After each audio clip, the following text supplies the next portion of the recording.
빌립보서 4장에 가장 마무리 바로 전에 마무리 마지막 편지 인사하기 바로 전 구절입니다.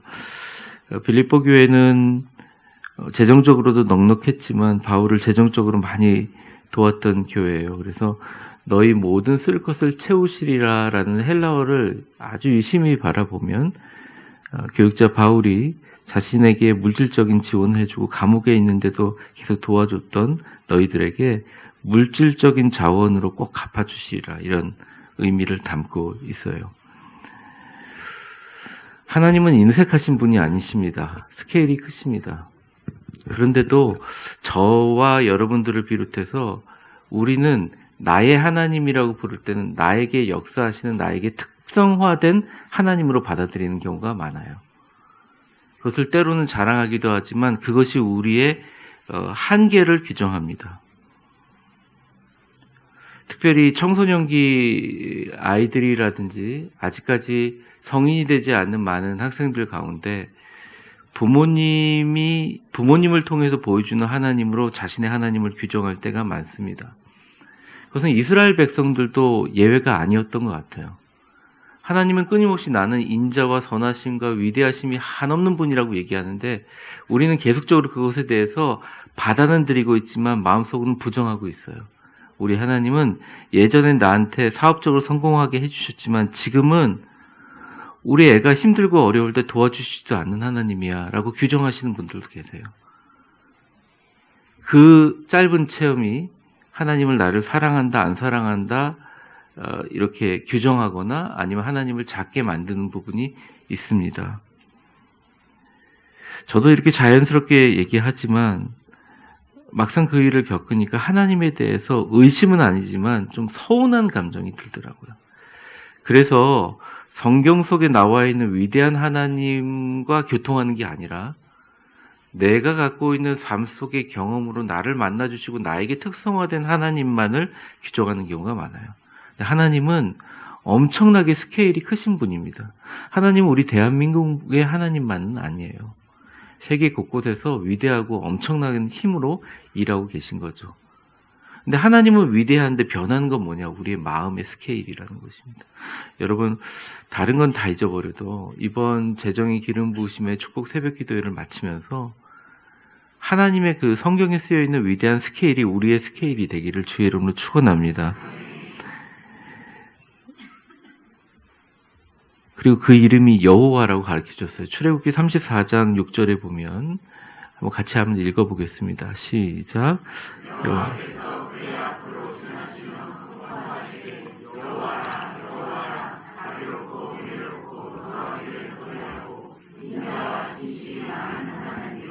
네, 하나님의 자비는 영원하시고 은혜와 인자와 인내와 진실하심이 풍족하신 분이다.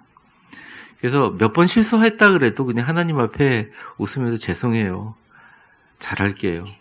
영광 위에 살게요. 라고 돌아서면 하나님 정말 따뜻하게 받아주시고 회복시켜 주십니다. 아무리 세상에 어려운 일이 닥쳐도 여러분의 눈빛에 소망이 있고 여러분의 마음에 하나님이 여러분에게 주신 말씀의 스케일을 품고 있으면 하나님께서 그 그릇만큼 용정만큼 일하신다는 거죠.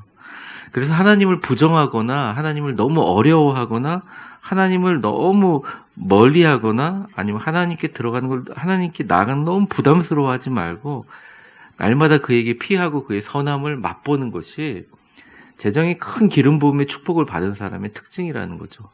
그걸 세상적으로 용기라고 하는데 저는 그것은 친밀감이라고 생각합니다. 한번 옆 사람 축복해 보겠습니다. 하나님 앞에 날마다 피하시고 그분을 교제하면서 좋은 것을 맛보아 누리십시오. 하나님은 너무 좋으신 분입니다. 시편 34편 8절에 보시면 다윗이 이렇게 고백해요. 너희는 여호와의 선하심을 맛보아 알지어다. 그에게 피하는 자는 복이 있도다. 이렇게 말씀하십니다. 그래서 구하려면 엄청 크게 구해야 돼요. 사실 여러분들 기도 제목을 제가 보잖아요. 다음 주부터 제가 기도 카드 거둘 텐데 제가 읽으면서 하나님 이게 될까요? 이럴 정도로 크게 구하세요. 크게 구해서 손해볼 건 하나도 없어요. 제가 25년 동안 보면서 크게 구해서 손해본 적은 한 번도 없어요.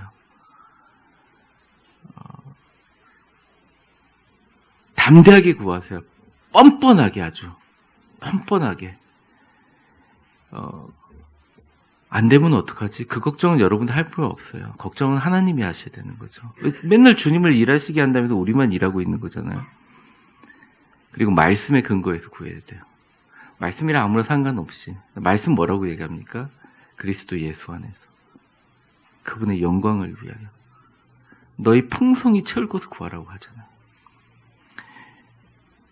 그리고 무엇보다 제가 꼭 말씀드리고 싶은 것은 구체적으로 구해야 된다는 것입니다. 보니까요, 기도 카드를 받았는데 살짝 물어보고 싶기도 해요. 예를 들어 진짜 구체적으로 목사님 집이 나가게 해주십시오. 몇 달 며칠까지. 그건 진짜 구체적이잖아요. 날짜가 지났는데 아무 말이 제가 없으면 제가 이걸 몇 개월 동안 붙들고 있으면서 이게 안 나갔는갑다. 그래서 이분이 나랑 악수할 때 악수도 안 하고 이게 돌아서 나가는가 보다. 저 혼자 오해하기도 하거든요. 근데 물어보면 나갔대요. 그러니까 저한테 알려주라는 게 아니라 그러면 기도 제목을 바꾸셔야 돼요. 카드를 바꿔야 돼요. 아니면 자기가 자신은 이게 나간 사람도 들어온 사람도 이게 하나님의 영광이 돼서 들어온 사람들 예수 믿게 하시고 나간 사람 복받게 하여 주시옵소서. 이런 과정을 통해서 나에게 주어진 하나님의 영광을 모두 다 퍼지게 하여 주시옵소서. 주님을 움직이는 것은 사실은 구체적인 거죠. 그리고 구체적인 하늘의 번지수를 정해야 된다는 말씀을 드렸습니다. 한번 생각해 봅시다. 나는 복받기 부족한 사람입니다. 나는 교만하고 내가 부족한 게 많아서 이런 분들이 굉장히 많아요. 그러면서 구체적으로 기도하기를 도피해요. 사실은 그 이유를 알아요. 습관이 됐기 때문에. 지금까지 형이상학적으로 기도할 줄은 알아요. 막 성령 충만하게 해주십시오. 막 감사하게 해주십시오. 기뻐하게 해주십시오. 그런데 하나님 뭐뭐뭐 하는 건 죄악이라는 생각이 들어요. 우리나라만 가지고 있는 유교적인 관점입니다. 근데 그 관점을 탈피하셔야 돼요. 하나님은 구체적인 것을 원하고 계세요. 생각해 보세요. 하나님께서 지금 이 세상을 보면서 얼마나 눈물을 많이 흘리겠어요. 여러분 세상에 악한 돈들이 다 어디로 흘러가는 줄 아십니까? 남미 지역에는 마약상들한테 다 흘러가요. 엄청난 캐시들이 흘러갑니다. 지금은 사라졌다고 안심하지만 그렇지 않아요. 우리나라의 검은 돈들, 또 조폭들, 전쟁광들 생각해 보세요.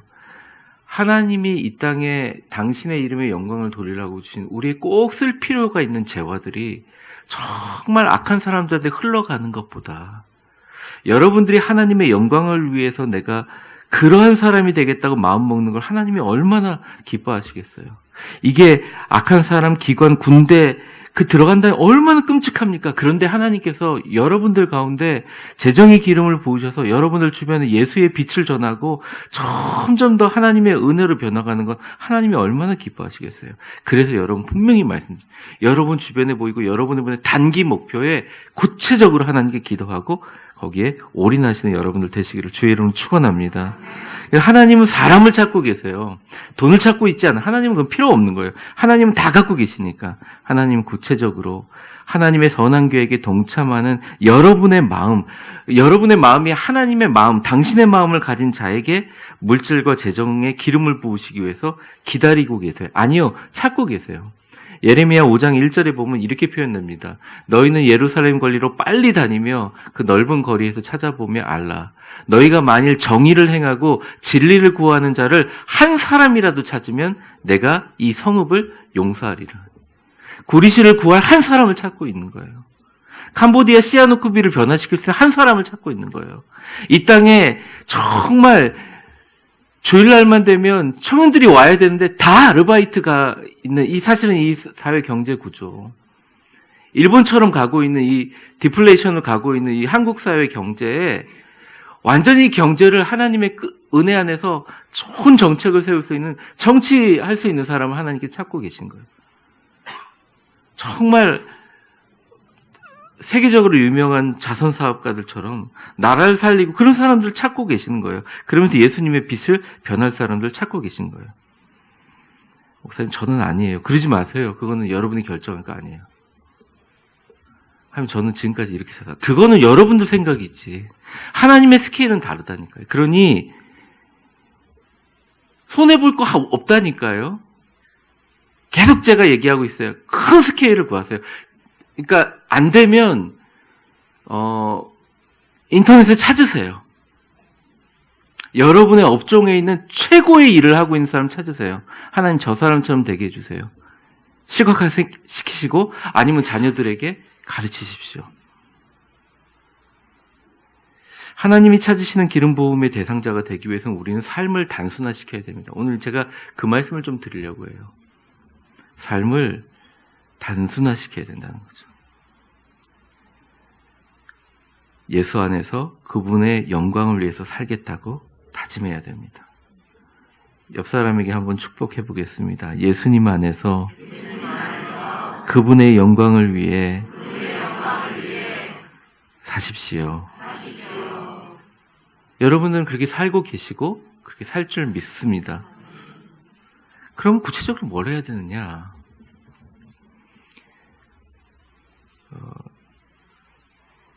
하나님의 영광의 빛을 비추고 예수의 영광의 빛, 사실 예수님을 알리는 것이 하나님의 영광의 빛인데 빛을 비추기 위해서 작은 것부터 실천해야 됩니다. 첫 번째는 미소를 연습해야 돼요. 목사님 요즘 옛날에는 강단에서 빵긋빵긋 웃으시다가 요즘에 목사님 얼굴이 무서워요. 그리고 제가 반성을 되게 많이 하고 있습니다. 이해하세요. 좀 피곤해서 그럴 것 같아요, 제가. 근데 저도 막 환하게 웃고 싶은데 이게 체력이 안 되면 잘 웃지 못하잖아요. 우리 모두 미소를 연습해야 돼요. 왜 미소를 연습해야 되냐면 가족들이 이렇게 앉았을 때 생글생글 같이 웃고 있으면서 밥을 먹는 거랑 가족들이 왔는데 각자의 삶에 지친 모습들 A 시커먼 모습, B 시커먼 모습, C 시커먼 모습 와가지고 이렇게 보다가 서로 어색하게 한마디 툭툭 던지면 어렵다는 거죠. 제가 되게 존경하는 사람 중에 하나가 워렌 버핏인데 워렌 버핏이 인생의 6가지 법칙에 대해서 이야기했는데 그 사람이 부자가 될 수 있는 법칙이 뭡니까? 라고 얘기했을 때 그 사람이 1법칙으로 뭐를 얘기했을 것 같아요?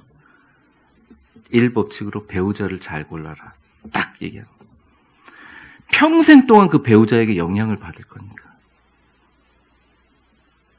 두 번째는 웃어라. 배우자를 잘 골라놨는데 공주처럼 왕비처럼 남편을 왕처럼 그 가정이 아름다운 천국처럼 되기 위해서 제일 먼저 가장이 웃어야 된다고 얘기해요. 우리의 미소를 연습해야 된다는 것입니다. 그리고 형제들한테 그렇게 욕을 먹고 미친놈 취급받았지만 꿈꾸는 자 요셉처럼 꿈을 계속 꾸셔야 돼요. 황당할 정도로. 저는 이것을 가장 잘하시는 분들이 자기 전 15분 전. 여러분들 자기 전에 15분 전에 뭐 하십니까? 기도하시고 말씀 읽으시고. 대부분의 사람들은 걱정합니다. 잠을 잘 못 잡니다. 또 요즘에는 늦게까지 재밌는 프로 많이 하니까 막 웃으면서 TV 보면서 잊어버립니다.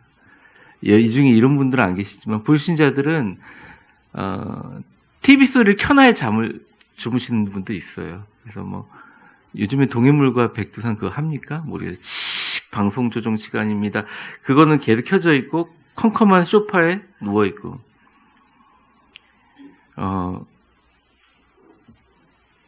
보여주는 바보 상자의 꿈을 보지 마시고 여러분을 실현시켜서 여러분을 투자하고 여러분 안 속에 이제 잠이라는 것은 무의식과 의식의 중간으로 들어가거든요. 환한 꿈을 자기 전 15분 전에 그리고 주무세요. 아니면 내일 힘든 일이 있으면 힘든 사람이나 힘든 상황이 있으면 미리 자기 전 15분 전에 그 힘들고 어려운 상황의 얼굴을 생각하면서 그 사람이 완전히 자신이 생각하는 최고의 시나리오로 변하는 것을 생각하시고 기도하고 한번 주무셔 보세요. 우리 자체가 변합니다. 사실은 이 4일 동안 모든 것들은 하나님이 우리에게 기름을 부어주시기 위한 자격을 갖추기 위해서 우리 자신을 변화시키고 발전시키는 데 있다는 것이죠. 그리고 말을 아끼고 귀하게 해야 돼요. 제가 그것을 참 반성을 많이 합니다. 웬만하면 꼭 필요한 뭐 노예나 그런 일 아니면 바깥의 사람들 잘 안 만나요. 제가 실수할까 봐. 근데 좀 편하니까 우리 뭐 가족이나 아니면 오랜만에 만난 친구들에게 그냥 툭 저도 해놓고서 너무 하나님께 회개하는데 툭 하면 아휴 뭐 힘들어 뭐 이러면서 내 자신에 대해서 내 자신의 상황에 대해서 이야기할 때 폄하할 때가 있어요. 말만 잘 아끼고 귀하게 해도 이게 변화가 되는 거예요. 꿈은 크게 꾸되 내 주변의 사소한 만남과 일상을 하나님께 드리는 예배와 11조처럼 소중하고 귀중하게 여겨야 되는 거예요. 당장은 일어나지 않지만 하나님께서 일하기 시작합니다. 그렇게 하면 채워주기 시작해요.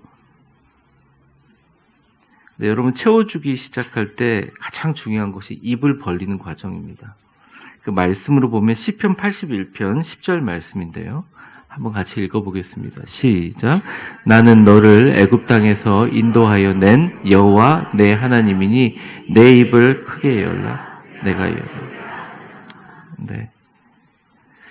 자녀들에게 누가 얘기하면 너무너무 예뻐요. 그러면 감사합니다. 그러세요. 그냥. 아이 그놈이 이상한 놈인데 좋게 보셔서 감사합니다. 그러지 마세요. 아유 뭐 장로님 아유 권사님 멋져요. 그러면 제가 오늘 좀 멋지죠? 감사합니다. 멋져지는 거죠. 하나님 보시기에 입을 벌리는 과정이 필요해요. 입을 크게 버는 거죠. 하나님이 벌리라 그러셨어요. 왜? 나는 애굽에서 너를 인도해놓은 위대하고 복되신 여호와라. 사업을 하시는 분들에게 꼭 말씀드리고 싶은 것은 아침 시간이 되게 중요한데 아침에 어떤 사업 계획도 중요하지만 자기만의 리추얼이 필요합니다. 리추얼이 뭐냐면 의식이거든요. 그 의식 가운데 큐티도 하고 말씀도 읽는 것도 너무 중요하지만 그 목표 가운데 그 비주얼라이제이션, 시각화하는 훈련들을 많이 하셔야 돼요. 그 시각화하는 훈련들을 통해서 하나님께서 그대로 되게 만듭니다. 실제로 우리가 나쁜 것을 예상을 하면 나쁜 것처럼은 안 되지만 비스무리하게 상황이 돌아가요. 그러면 그것 때문에 그렇지 그러면서 계속 이게 반복되는 거죠. 이것을 박살내고 삶을 완전히 바꿀 수 있는 방법은 하나님 말씀으로 인해 꿈을 꾸고 우리의 입을 크게 여는 방법밖에 없습니다. 근데 그것을 할 때 구체적이지 않으면 그림이 그려지지 않아요. 제가 사실은 기도카드 내라고 해도 잘 안 냅니다. 그냥 그 기도카드 내시라고 해도 구체적으로 안 하십니다. 이게 너무 힘들고 귀찮대요. 저는 적으면서 기도한 적이 없어요. 그러세요. 작은 노력이거든요. 작은 노력이거든요. 여러분 마트에서 할인 행사 하니까 여러분 설문조사 해주세요. 근데 그 할인 행사 경품이 뭡니까? 그럼 이거 선풍기를 줄지도 모릅니다. 그러니까 저랑 아내랑 열심히 그냥 있는 거 없는 거 전부 다 적어가지고 했더니 오만 데서 전화 다 오는 거예요. 개인정보 받기 위해서 선풍기 하나 받으려고. 여러분 하나님의 기름 부으심을 받기 위해서 기도카드 몇 자 적는 게 그렇게 힘드세요? 어려우세요? 사실은 이게 내가 가치를 어디에 두느냐에 따른 거죠. 하나님께서 아예 이번 집회 끝나면 나한테 물질의 기름 부음을 주실 텐데 내가 5년 후에 어떤 구체적인 내가 1년 후에 어떤 구체적인 계획 내가 지금 무슨 일을 하고 있는데 이번 주는 무슨 계획 내일은 무슨 계획 5년 후 1년 후 1개월 1일의 계획을 구체적으로 세우는 것을 입을 연다고 표현해요. 성경에서는. 입을 크게 연다고 표현해요. 또한 성경 말씀 속에 여러분들에게 주시는 은혜의 말씀 있잖아요. 참 은혜가 되는 나만의 축복의 말씀을 따로 적어두십시오. 그리고 무의식적이라도 축복의 말을 하려고 나를 존중하는 말을 하려고 나의 인생을 아름답게 하는 말을 하려고 노력하세요. 그렇게 하나님의 구체적으로 입을 열면 주님께서 채워주십니다. 반복해서 말씀하지만 믿을 만한 목회자들에게 자신의 어렵고 힘든 부분뿐만 아니라 자신의 큰 꿈을 구체적으로 제출하고 또 여러분들이 그냥 냉장고나 다 볼 수 있는 곳에다 그것을 기록해서 붙여놓으라는 거죠. 계속. 그리고 더 좋은 방법은 빨리 그것을 가속화시킬 수 있는 방법은 나에게 일어난 여러 가지 인생의 일들에 그럼에도 불구하고 감사한 이유를 옆에다가 적으시라는 거예요. 이스라엘 백성들이 이런 습관들을 가지고 있는데 사실은 하나님이 자신에게 주신 말씀을 막 온몸에다 갖다 붙여요. 손목에다 메고요. 미간에다 갖다 붙여요. 어떤 문설주에 붙이기도 해요. 바깥문에 걸기도 해요. 근데 그 말씀을 지금도 유태인들은 지키고 있어요. 왜 그랬겠어요? 그 사람들이 못 외워서? IQ는 전 세계에서 한국 사람들 제일 높습니다. 어느 기록에는 찾아보세요. 그러니까 지능지수, IQ라고 하죠. 최고 높아요. 유태인들은 한국 사람들의 그 지능지수에 비하면 한참 아래예요. 그런데 그들이 대학이나 그런 데 가서 공부를 잘하고 경제적으로 밝고 또 세계로 움직일 수 있는 방법은 유태인의 교육 자체가 있어요. 여러분 TV에도 많이 나오지만 어릴 적엔 무조건 암기를 시키거든요. 근데 그 암기가 뭐냐? 하나님 말씀을 암기시켜요. 신명기 11장 18절에 보면 이렇게 나와 있어요. 이러므로 너희는 나의 이 말을 너희의 마음과 뜻에 두고 또 그것을 너희 손목에 매어 기호를 삼고 너희 미간에 붙여 표를 삼고 온몸에 갖다 붙이는 거죠. 근데 제일 중요한 거는 요거를 열어가지고 신명기 말씀으로 요걸 열어서 출애굽기 13장 그 아주 중요한 율법을 이렇게 손목에서 풀어서 볼 때마다 이것을 마음에 새기는 거죠. 또 신명기 6장 6절에서 9절까지 내용을 보면 아주 자세히 나와 있습니다. 우리 같이 한번 읽어볼까요? 시작.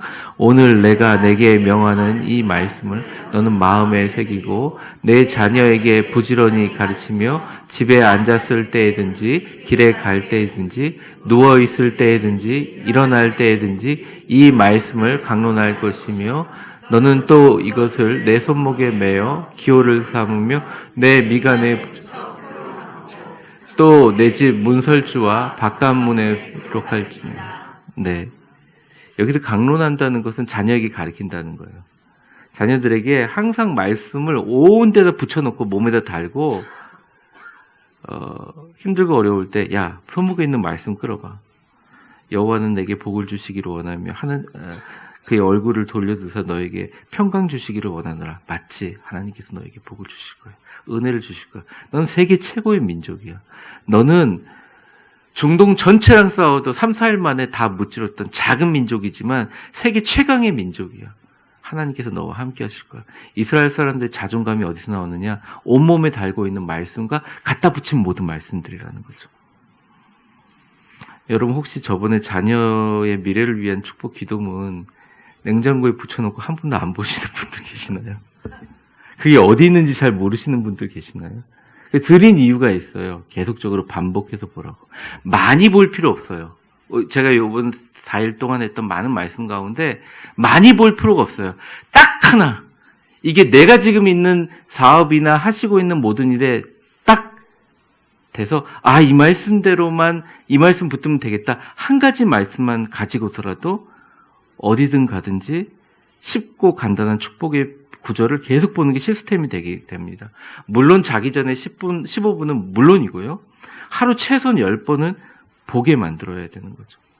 아예 의식보다 더 깊은 잠재의식 가운데 나는 하나님의 복이구나 라고 생각하게 만들어야 돼요. 이제부터 시스템은.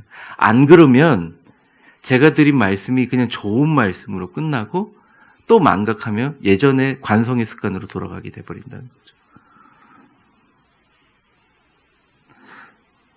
저는 우리 목회자 제 목양실에도 그렇지만 제가 늘 좋아하는 말씀 가운데 이게 아브라함에게 주셨던 하나님의 축복의 말씀이기도 한데 이것을 해석한 히브리서 말씀이에요. 히브리서 6장 14절 말씀인데 같이 한번 읽어보겠습니다. 시작. 이르시되 내가 반드시 너를 복주고 복주며 너를 번성하게 네, 이런 말씀 하나를 딱 붙잡고 여러분들 막 기도하면서 하나님 앞에 계속적으로. 근데 이게 힘들고 고통스러운 과정이 되면 안 돼요. 의무가 되면 안 돼요. 목사님 시켰으니까 이거 할 거야. 이러면 안 돼. 하나님이 그 마음을 정확하게 하세요. 즐기는 거예요. 운전을 할 때 어떤 분은 운전을 너무 많이 하니까 아예 자신이 좋아하는 하나님의 말씀을 녹음해가지고 USB에 넣어가지고 그걸 계속 틀어놓는다는 거죠. 꿀 때도, 잘 때도 위대한 축복의 꿈을 꿀 수 있도록 해야 됩니다.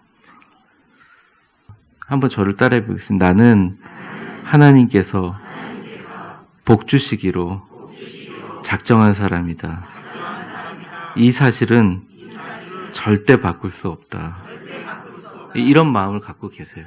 말로도 이렇게 얘기를 하세요. 사람들한테 아예. 힘들어도 굉장히 너무 고통스러운 일 아니면 목회자 외에는 그냥 다른 사람들 만나면 아유 잘 되고 있습니다. 하나님 복 주시려고 이렇게 좀 복잡하게 하시나 봐요. 복잡하게 지나고 나면 좋은 일이 오겠죠. 뭐. 그리고 사람들 다 가면 하나님께 들으셨죠? 예, 제가 들으셨죠?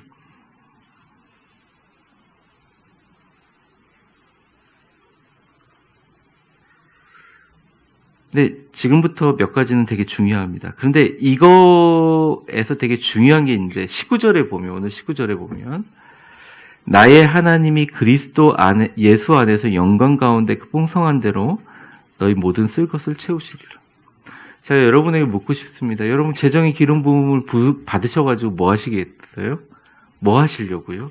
사실은 제일 중요한 거 하나님 볼 때는 너희들이 뭐 하려고가 너무 중요한 거죠. 영광 가운데 헬라어로 엔독세라고 하거든요. 그리스도 예수 안에서 엔 크리스토스. 예수 안에서 영광의 빛이 비치는 영광 가운데. 그래서 여러분 15분 전에 꿈을 꿀 때 막 부자가 돼서 좋은 차 타는 것도 꿈꿔도 저는 그런 거는 굉장히 괜찮아요. 좋은 건데 거기다 뭘 붙이냐면 여러분 때문에 주변에 예수 믿는 사람들이 막 죽어가는 영혼들이 두 손 들고 하나님께 나오는 것들을 꿈꾸면서 마음속으로 싹 첨부를 하라는 거죠. 우리의 본인 자신의 인생과 아니면 자녀의 인생과 교회와 가정과 사업 모두 다 하나님의 영광 가운데 있어야 된다는 우리의 본질을 놓지 말아야 된다는 것입니다. 그걸 믿으면 우리는 하나님의 영광을 보게 된다는 것이죠. 요한복음 11장 40절 보시기 전에 네, 보여주셨네요. 감사합니다. 우리 목사님들. 네. 이 내용 자체가 의미가 있어요. 예수님이 마리아와 마르다를 찾아왔는데 마리아와 마르다가 예수님 앞에 무릎을 꿇고 울면서 불평조로 얘기해요. 주님 왜 이제 오셨냐고. 엉엉엉 웁니다. 예수님도 마음이 울컥해지셨어요. 왜 지금 우느냐 그랬더니 우리 오빠가 죽은 지가 지금 나흘이 넘었습니다. 그래서 예수님이 그때 뭐라고 했냐면 같이 좀 슬퍼하시다가 나사로를 무덤에서 데리고 나오라 이랬어요. 그러니까 마르다가 되게 비웃듯이 바로 그 전절에 이렇게 얘기합니다. 주여, 벌써 나흘이 돼서 시체에서 냄새가 나나이다. 이렇게 얘기했어요. 그때 주님께서 하신 말씀이 요한복음 11장 40절 말씀이에요. 우리 같이 한번 읽어보겠습니다. 시작. 너희들께서 이르시되 내 말이 내가 믿으면 하나님의 영광을 보리라 하지 아였느니라. 여러분들이 이 자리에 있는 사회적인 위치라든지 여러분들이 그래도 생업 때문에 이 자리에 못 나올 정도로 힘든 정도가 아니라 그래도 하나님께서 예배드리고 이 자리에 더 꿈을 꾸게 하신 여러분의 이 모습은 어쩌면 여러분들이 지금까지 인생이 가지고 있는 믿음의 결과예요. 사실은. 이걸로만으로도 충분할 수도 있어요. 근데 저는 여러분들이 만약 하나님이 주시는 더 놀라운 것들을 믿으면 여러분들 통해서 하나님의 영광을 볼 거예요. 하나님의 영광이 얼마나 큰지를 보게 될 것이라는 겁니다. 의무감으로 신앙생활하는 것도 중요합니다. 하지만 기쁨으로 할 수 있는 뭔가가 있어야죠. 그게 여러분의 재정의 물질의 축복과 하나님이 주시는 놀라운 은혜인 줄 믿습니다.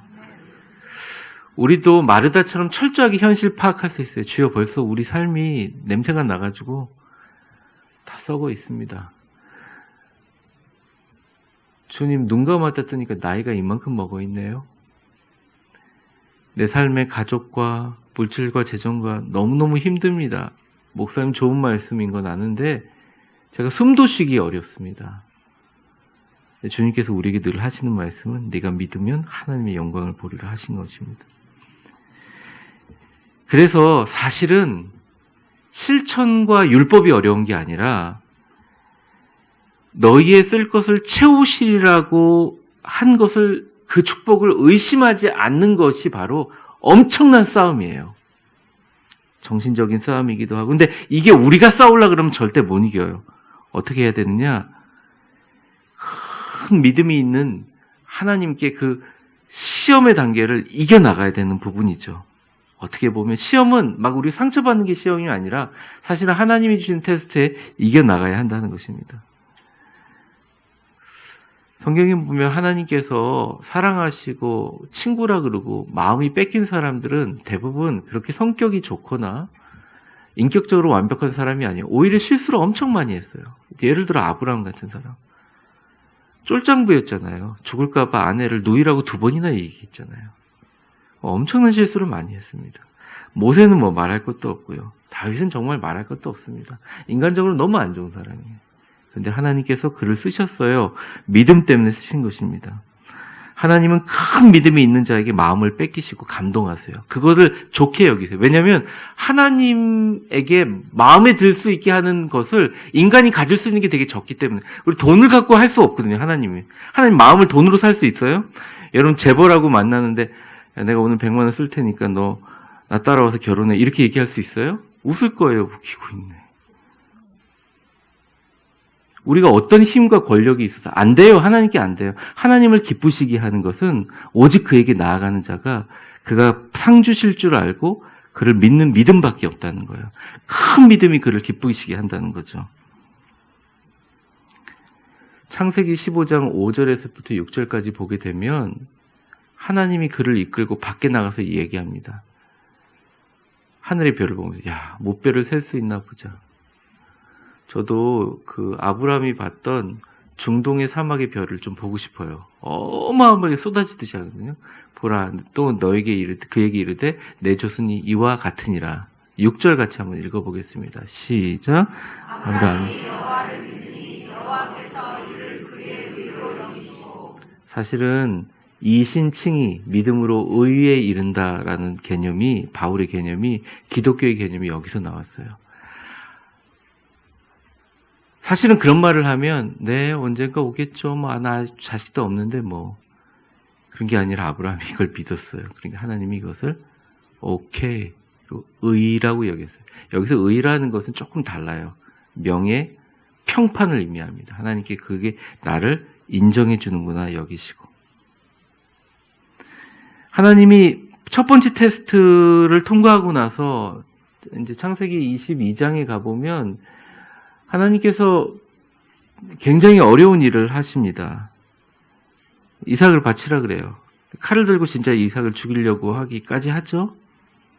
그러고 나서 하나님이 아브라함에게 이렇게 얘기하십니다. 창세기 22장 16절에서부터 18절까지 같이 한번 읽겠습니다. 시작.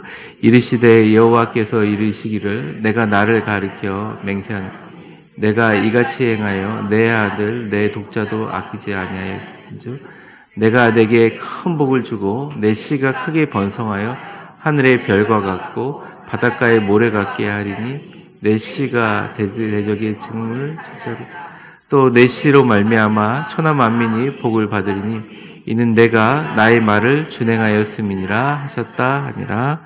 아멘. 하나님은 조폭이 아닙니다.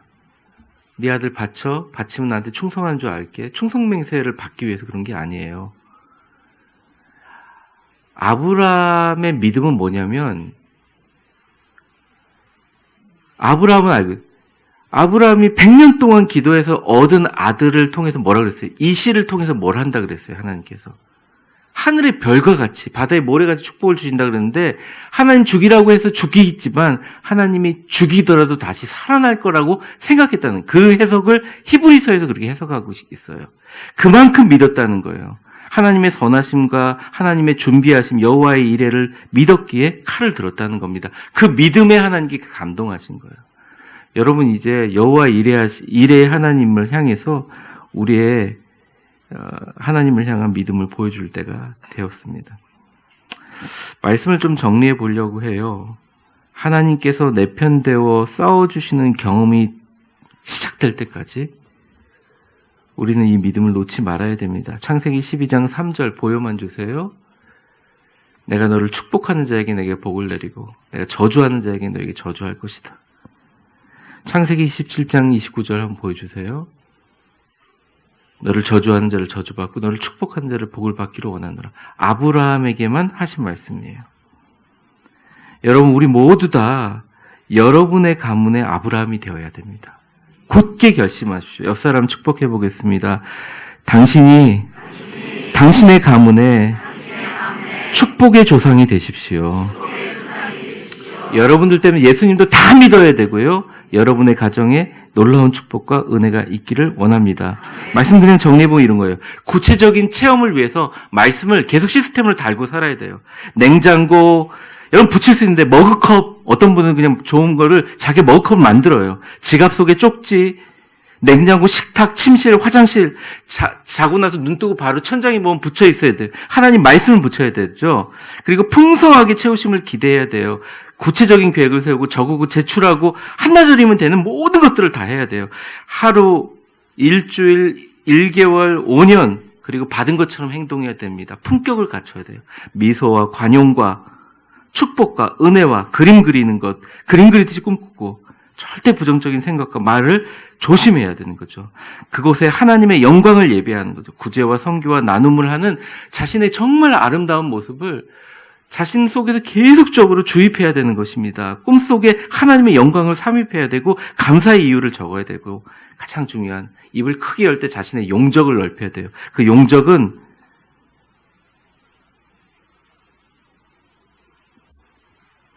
하나님이 우리의 입을 여는 것인데 그 입을 여는 것은 우리의 생각과 꿈으로 안 돼요. 성경을 통해서 또 말씀을 통해서 내 주변에 하나님의 영광을 돌리는 수많은 사람들의 롤모델을 통해서 가져야 된다는 것입니다.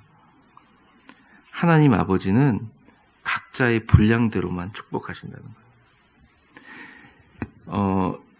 야곱이 12아들을 축복할 때 되게 인상 깊은 구절이 있는데 분량대로 마지막 성경 구절인데 창세기 49장 28절 우리 같이 한번 읽어보겠습니다. 시작. 이들은 이스라엘의 12지파라. 이와 같이 그들의 아버지가 그들에게 말하고 그들에게 축복하여 곧 그들 각 사람의 분량대로 축복해. 아멘. 여러분들의 용적을 넓혀서 여러분의 분량대로 하나님께서 주시는 놀라운 역사가 있기를 주의 이름으로 축원합니다.